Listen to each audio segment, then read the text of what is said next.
우리가 가지고 있는 성경은 66권 이후에는 어떠한 것도 성경으로 인정되지 않습니다. 오직 66권 이 내용 지금 묶어져 있는 이것만 성경이다 라고 하는 것이죠. 그걸 우리는 신앙으로 고백하고 믿음으로 가지고 있습니다. 그리고 난 다음에 이제 이러한 기독교의 역사적인 사실 속에서 있었던 교리적인 논쟁이 있었어요. 논쟁. 이 논쟁의 첫 번째가 부활이 있느냐 없느냐 하는 문제였어요. 부활이 있다 없다? 여러분들 부활이 있다고 믿죠? 부활이 있다라고 믿는 여러분과 더불어서 부활이 없다라고 믿는 이들이 있었어요. 예수님 당시에 있었던 이야기입니다. 사두개인과 바리새인이었죠. 바리새인은 부활이 있다고 믿었어요. 근데 아까 이야기한 이 교리예요. 교리가 부활이 있다고 믿는 교리가 있고, 아니야 우리는 부활이 없다고 믿는다라고 하는 교리가 있었어요. 이게 사두개인이고 이게 바리새인이었습니다. 이 바리새인은 부활이 있다라고 믿었어요. 근데 사두개인은 우리가 하나님의 말씀 성경을 가지고 하나님을 믿고는 있지만 부활은 없다. 하나님께서 말하는 부활은 영적인 성장, 성숙을 가리키는 거지 우리가 실제로 죽었다가 살아나는 것을 말하는 게 아니다. 이렇게 믿었던 거예요. 이러한 부활 논쟁이 있었어요. 육체의 부활은 없다. 육체의 부활이 있다. 그래서 사도 바울이 전도를 하고 있는데 사도 바울을 인정하느냐 마느냐 가지고 막 싸움이 일어났어요. 그때 그 혼란 속에서 사도 바울이 빠져나오는 방법을 하나로 이야기한 거죠. 부활은 있다. 그러니까 이 사두개인들이 부활이 있긴 어디 있느냐, 부활이 없다. 그러니까는 사도 바울이 잘했느냐 잘못했냐 라고 하는 것을 책망하는 자리였는데 주제가 바뀐 거예요. 사도 바울은 잊어버리고 부활이 있느냐 없느냐 이거 갖고 싸우는 거예요. 그 틈에 살포시 빠져나왔어요. 그런 기록이 있잖아요. 사도행전에. 그렇게 부활이라고 하는 부분 가지고 싸웠어요. 이게 첫 번째 과정에 있었던 내용입니다. 그러나 결론은 예수님께서 십자가에 죽고 난 다음에 죽으셨는데 3일 만에 살아났어요. 부활이 확인이 된 겁니다. 그러니까 부활이 없다고 믿었던 이 신앙이 결국 잘못된 교리였다고 하는 겁니다. 부활이 있다고 믿었던 이것이 참이었다고 하는 것이 입증이 되어버린 거죠. 그리고 난 다음에 나타나는 것이, 그러면 이제 문제는 과연 예수가 진짜 그리스도냐 하는 기독 논쟁입니다. 예수가 진짜 그리스도냐? 근데 성경은 끊임없이 예수가 그리스도입니다. 그렇게 말을 하고 있어요. 근데 이제 사람들이, 그 당시에 있는 사람들이 진짜 그리스도가 맞아? 의심을 품는 겁니다. 문제제기를 하는 거예요. 여러분들도 문제제기 해볼 수 있잖아요. 그런데 입증에 대한, 이제 문제에 대한 해결점은 입증을 하느냐 못하느냐에 있는 건데, 자, 이게 이제 입증이 되는 겁니다. 예수가 그리스도다. 증거가 뭐냐? 구약의 예언대로 이 땅에 오신 분이다. 구약의 예언대로 십자가에 죽으셨다가 3일 만에 살아나신 분이다. 그리고 또 제자들에게 다 당신의 살아남을 보여주고 천국으로 올라가는 모습까지 보여주잖아요. 다시 오겠다는 약속까지 해주죠.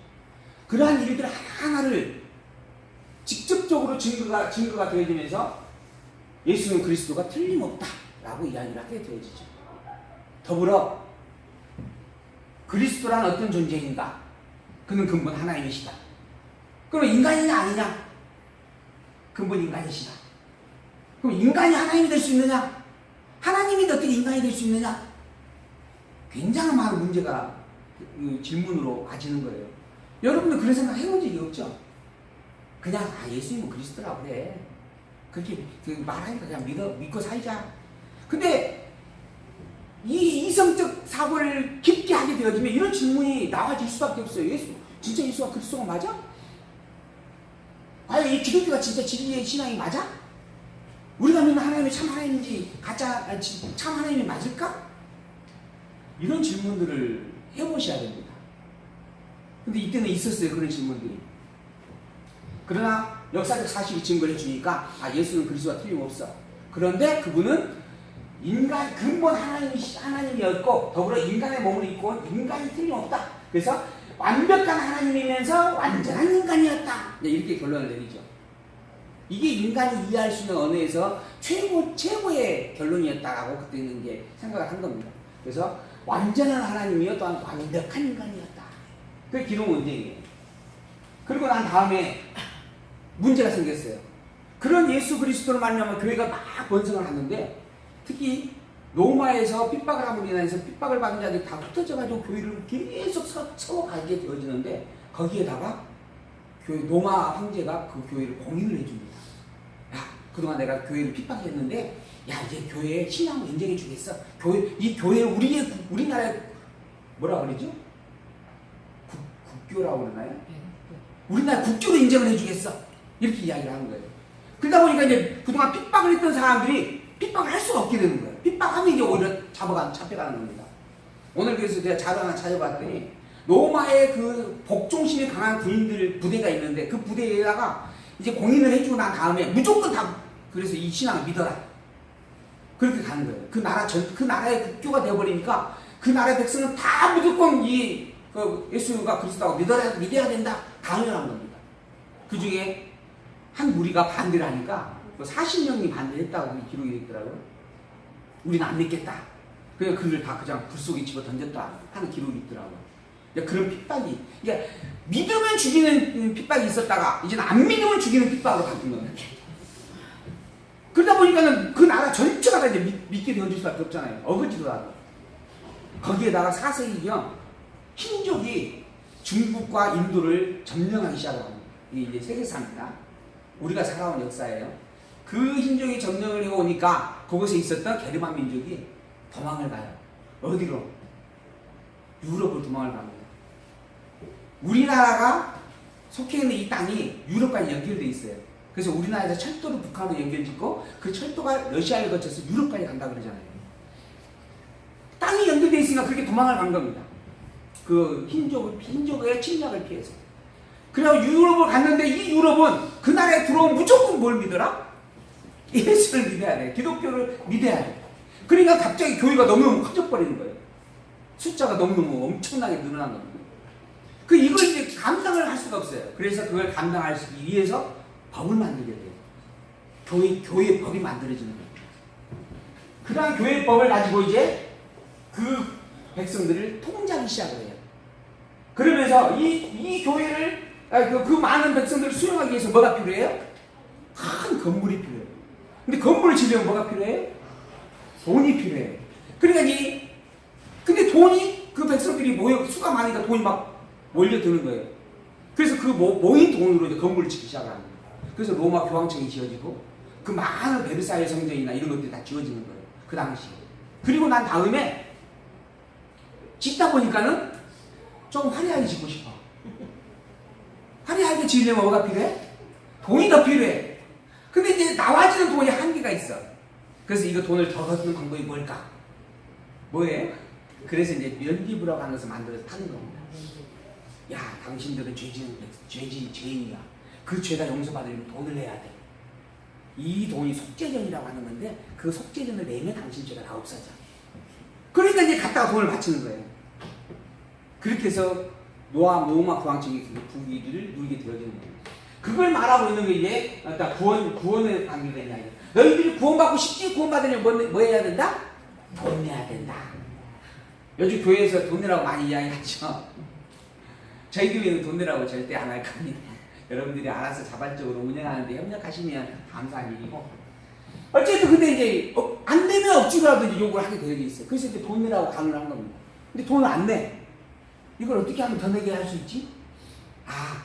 자기의 죄를 자복하게 만들면 된다. 그래서 이제 신부가 방을 하나 만들고 다 들어 앉아가지고 한 사람씩 다 와가지고 신부에게 자기가 지나오면서 행했던 죄를 다 이야기하게 만들어요. 그럼 신부는 그 모든 그 사람의 비밀을 다 알게 되는 겁니다. 그게 고해성사예요. 그러고 난 다음에 하나님 앞에 죄를 용서받아. 당신들이 무슨 짓이었는지 내가 다 아는데 돈 내지 않으면 절대 하나님이 그 죄 용서 안 해줘. 한마디 하면 찔리잖아요. 그러니까 돈을 더 가져오는 거예요. 이제. 그렇게 해서 속죄전이 생겼고, 그 다음에 연옥설이 생겼고, 그리고 고해성사가 생긴 거예요. 그게 천주교가 지금 다 그렇게 하고 있는 거예요. 그게 자기가 하나님 앞에 대신 기도해 주겠다라고 하는 명목으로, 그러니까 나한테 다 이야기해라. 근데 내가 가지고 있는 비밀을 상대방에게 알려주게 되면요, 내가 거기에 얽매일 수밖에 없어요. 그 인간의 속성입니다. 여러분들 혹시 안 모르는 비밀 가지고 있으면 저한테 절대 이야기 안 하시는 거예요. 이야기하십니다. 근데 어쨌든 그런 과정이 있어서 그게 이제 구원 논쟁이라고 하는 거예요. 이거 너무너무 잘못된 겁니다. 그래서 뭐가 일어나요? 이건 해도 너무했다 하고 종교 개혁이 일어나요. 16세기 종교 개혁이 그래서 일어난 겁니다. 그로 말미암아 야 이거 다 잘못된 거야. 이것이 올바른 게 아니고 오직 이것으로만 확인될 수 있어. 이제 오직 성경으로만 이게 종교 개혁의 가장 큰 기초예요. 오직 성경으로 돌아가자. 오직 성경만이 유일한 참 길이다. 그래서 종교개혁의 3대 원리 중에 하나가 오직 성경으로, 오직 하나님으로 그렇게 된 거죠. 그런데 그렇게 되어지니까 그 다음에 나타나는 현상이 뭐냐면 아 그래? 그럼 성경을 없애버리자. 그럼 성경을 없애는 방법이 뭐예요? 여러분 성경을 없애시오 그러면 없앨 수 있는 방법이 뭐가 있겠어요? 이거 다 걷어서 붙여보면 되잖아요. 그게 중국의 문화혁명이죠. 문화혁명이죠. 다 불태워버려요. 근데 불태웠어도 남잖아요, 책이. 이게 불태워서 없애겠다라고 하는 방법이 있을 수 있어요. 또 하나는 이 성경이 지금 원본이 이게 한 개 있잖아요. 이 한 개 이외에 다른 성경을 만드는 거예요. 다른 성경도 한 개가 아니고 2개, 3개, 4개, 5, 10개를 만들어버려요. 서로 다른 이야기로. 그러고 난 다음에 딱 뿌려줘. 너 여기에서 진짜 하나 골라봐. 고를 수 있어요, 없어요? 고르기가 엄청 어렵죠. 알면 고르지만 모르면. 근데 그 뒤에 후대 사람들 그걸 몰라. 그럼 그냥 교회에서 이거 이외에 다른 성경 하나 딱 만들어가고 이게 성경이야 하고 내줘. 그러니까 그 사람은 그게 성경인 줄 알고 사는 거예요. 그래서 지금 성경이 한국에만도 성경이 몇 개라고요? 한국에만 내가 여기 적어놨어요. 한국의 지금 성경 번역사를 보면 개역 한글판 성경, 공동번역 성경, 성경 전서 개역 개정판 성경, 그리고 더불어서 현대인의 성경, 쉬운말 성경, 우리말 성경 그 위에도 많이 있어요. 한 30개까지 된다고요. 우리는 그나마 이게 통일돼가지고 성경 전서 그것도 이 이전에는 개역 성경, 성경 전서였어요. 지금은 개역 개정판 성경 전서입니다. 그럼 우리도 이미 우리 스스로 개역 성경과 개역 개정판 성경 2개를 가지고 있는 시대라고 하는 겁니다. 이렇게 성경이 막 만연이 되는 거예요. 문제는 어떤 것이 진짜인지 몰라. 제가 지금 본문을 통해서 읽어드릴 때는 개역 성경으로 읽어드리잖아요. 근데 개역 성경을 읽어드릴 때 여러분들이 지금 있는 성경과 내용이 다르네요 그러잖아요. 그렇게 달라요. 근데 그런 다른 것이 의미와 목적까지 달라지는 문제가 돼요. 그나마 의미와 목적이 같으니까 내가 같이 비교해보고 싶다고 읽어드리는 거고, 근데 아예 의미와 목적을 달리해가지고 만드는 성경이 있어요. 그거 우리들만의 성경이다 하고 또 자기들 성경을 만들어요. 그래서 뭐죠? 제7의 안식일 교회에 자기들만의 성경이 또 따로 있습니다. 이렇게 성경들이 만연되어져 버려요. 나중에 우리 후대들은 개역 성경이 뭔지도 몰라요. 지금 가지고 있는 이 개역 개정판 성경이 진짜인 줄 알아요. 처음부터 이것만 있었는 줄로 알아요. 그렇게 되어져 버립니다. 그렇게 하는 방법이 원래 있는 성경을 없애버리는 방법이 될 수 있는 거예요. 그러한 성경의 획기적인 변화가 지금 일어나고 있는 시대에 우리가 살고 있습니다. 이런 시대에 우리가 성경을 그러면 바르게 알 수 있는 방법이 뭔가? 어떤 것이 진짜라고 우리가 분별할 수 있는가? 너무너무 중요한 숙제를 안고 있는 겁니다. 우리는 다시 원리로 돌아가야 돼요. 어떤 원리? 처음에 이 성경을 왜 정경이라고 규명하게 되어졌는가라고 하는 것에 대한 기본적 이것으로 돌아가는 거예요. 이것으로 말미암아 이걸 정경으로 규명했던 것처럼 지금 우리가 가지고 있는 성경 역시 이 부분에 충족되어지면 옳은 것이고 이 부분에 충족되어지지 아니하면 잘못된 것이에요. 그렇게 갈 수밖에 없어요. 이 부분에서 가장 중요한 게 뭔가? 이 통일된 논리성이에요. 아까 말씀드린 것처럼 성경이라고 하면 하나의 주제가 있는데 여기에 구약이 있고 신약이 있어. 구약도 3가지 주제가, 신약도 4가지 주제가 이렇게 나눠지잖아요. 근데 이런 각각의 주제들이 다 있어. 그 상위의 주제는 또 어떤 것인가? 그 상위의 주제는 여기 주제에 하나로 묶어줄 수 있는가? 이걸 규명하는 거예요. 이걸 규명하기 위해서 열심히 신학자는 노력을 해왔어요. 그리고 그 결과 구속이라고 하는 것을 주제로 놓고 보면 성경이 창세기에서 계시록까지 엮어줄 수 있겠다. 그게 구속을 신학입니다. 구속을 주제로 놓고 성경을 한번 봐보자. 근데 문제가 생겼어요. 구속은 하나님이 인간의 복을 주려고 하셨는데 인간이 타락을 해버렸어. 그래서 하나님이 복을 주시려고 인간에게 그리스도를 보여주셨다라고 하는 거죠. 그럼 왜 인간이 타락하게 되었는가? 인간이 타락한 것은 하나님에게 대항하는 것인가 아닌가? 이런 문제가 생기는 거예요. 하나님은 전능자의 주권자라고 이야기하고 있는데 전능자 하나님이 뜻대로 복을 주려고 했는데 왜 인간은 타락이 된 것인가? 라고 이제 고민이 되는 거예요. 문제가 대두가 되는 거예요. 하나님은 인간을 구원하기 위해서 섭리한 게 아니고 하나님을 계시하기 위해서 섭리한 것이 아니겠느냐. 이렇게 간 거예요. 구속이라고 하는 주제를 가지고 성경을 기록해 놓은 게 아니고 당신을 계시하기 위해서 성경을 기록한 거 아니냐. 구속을 기준으로 놓고 보면 이런 문제가 해결 안 되지 않느냐. 이런 논리적 통일성에서 어그러진 부분이 발견이 된 겁니다. 그래서 구속사가 부족한 거구나. 구속이라고 하는 것을 주제로 보면 안 되겠구나. 그럼 뭘로 봐야 될까? 하나님 나라로 보면 어떻게 될까? 어차피 모든 내용들이 다 하나님 나라를 이야기하고 있는 것이니까 하나님 나라를 주제로 놓고 성경 전체를 볼 수는 없느냐? 근데 하나님은 구속이라고 하는 것을 방법으로 쓰시고 하나님 나라를 결론으로 도출하고 계셔요. 그리고 이 모든 것들을 통해서 증거하고자 하는 것이 계시라고 하는 거예요. 그래서 우리는 성경이 계시다라고 이야기하는 거예요. 성경은 계시서다. 성경은 구속을 가르쳐주는 말씀이 아니고 하나님이 누구인지 알려주는 계시의 말씀이다. 이렇게 이야기하는 거예요.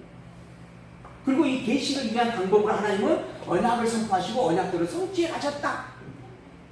내가 언약하고 언약대로 이루어지는 함정이 있지 않냐면 내가 여호와인 걸 너희들이 알지 못하니까 내가 여호와인 것을 알게 하려고 내가 언약을 세우고 언약대로 이루어준다. 그게 성경 신명기서에 분명히 나오잖아요.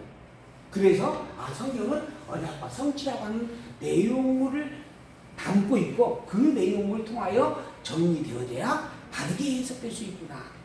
그래서 언약 성취사 성경신학을 우리가 따르고 있는 겁니다. 이게 신학적인 부분이어서 조금 어려우시죠?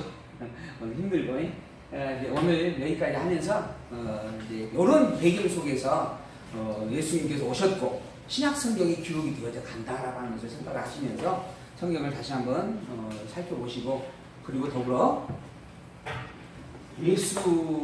신약 성경 본문을 이제 우리가 살펴볼 때 근본된 주제를 또 분명하게 항상 기억하고 볼 수 있는 그런 지혜가 함께하길 소망을 하면서 오늘 말씀을 마치도록 하겠습니다. 신약 성경의 주제는 예수는 그리스도이시다. 직임과 신분과 사역과 본능으로 성취하신다.